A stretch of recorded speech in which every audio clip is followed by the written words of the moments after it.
বন্ধুরা কেমন আছেন সবাই? আশা করি ভালো আছেন। আমিও ভালো আছি। আজ আমি রান্না করব কাতলা মাছের কালিয়া। আমি একটা বেশ বড় সাইজেরই মাছ নিয়েছি। মাছটা যত বড় হবে কালিয়ার স্বাদ তত ভালো হয়। এই যে মাছটা ম্যারিনেটের জন্য নিয়েছি পরিমাণ মতো লবণ, পরিমাণ মতন হলুদ আর 1 চামচ লাল লঙ্কার গুঁড়ো দিয়ে ভালোভাবে মাছটাকে মাখিয়ে নেব।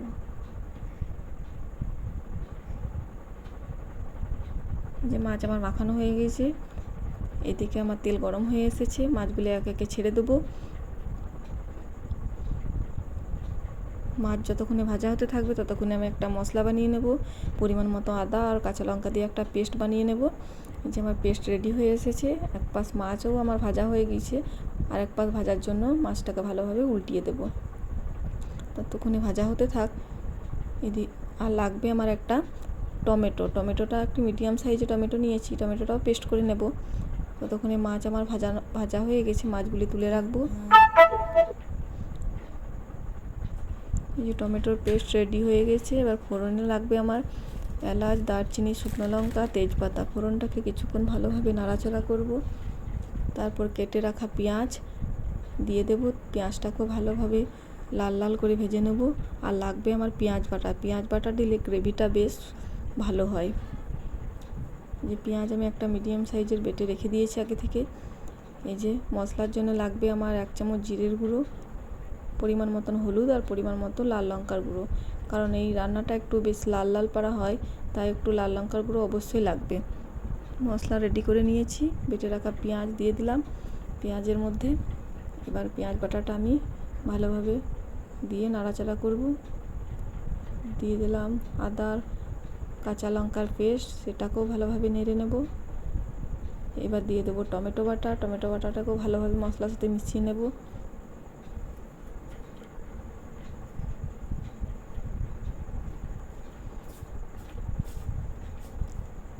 এই যে আমার বানিয়ে রাখা মশলার পেস্ট, সেটাও দিয়ে দিলাম। দিয়ে একটু বাটিটা ধুয়ে জল দিয়ে দিলাম যাতে মশলাটা ভালোভাবে মিশে যায়। এই যে নাড়াচাড়া করে নেব ভালোভাবে।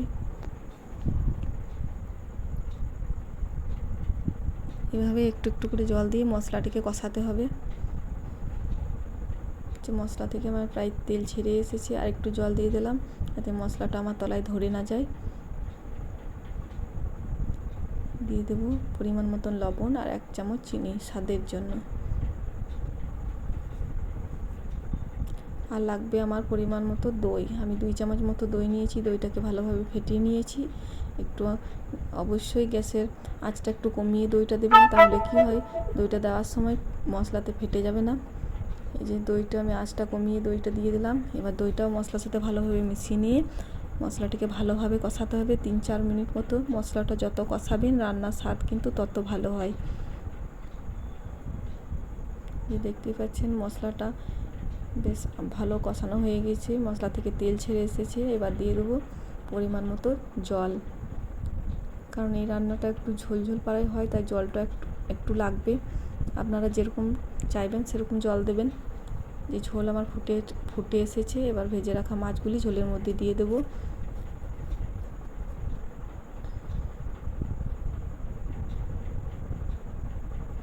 প্রত্যেকে ছড়িয়ে দেবো 1 চামচ গরম মশলা, 1 চামচ ঘি। সব মিশ্রণগুলিকে ভালোভাবে মিশিয়ে নিয়ে 3-4 মিনিট মতো ঢাকা দিয়ে ফুটতে দেব। 3-4 মিনিট পর দেখতেই পাচ্ছেন ঝোল থেকে কি সুন্দর তেল ছেড়ে এসেছে। কালারটাও চেঞ্জ হয়ে গেছে। বেশ লাল লাল অনুষ্ঠান বাড়ির মতো দেখতে লাগছে।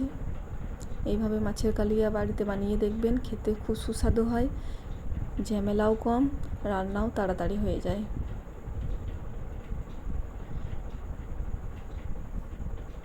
এই যে আমি একটা বাটির মধ্যে ঢেলে নিলাম। দেখতেই পাচ্ছেন কত সুন্দর রং হয়েছে দেখতে। একটু লাল লাল পাড়াই দেখতে হয়। এভাবে একবার বানিয়ে খেয়ে দেখবেন, দারুণ স্বাদ হয় খেতে। ততক্ষণের জন্য টাটা, সবাই ভালো থাকবেন।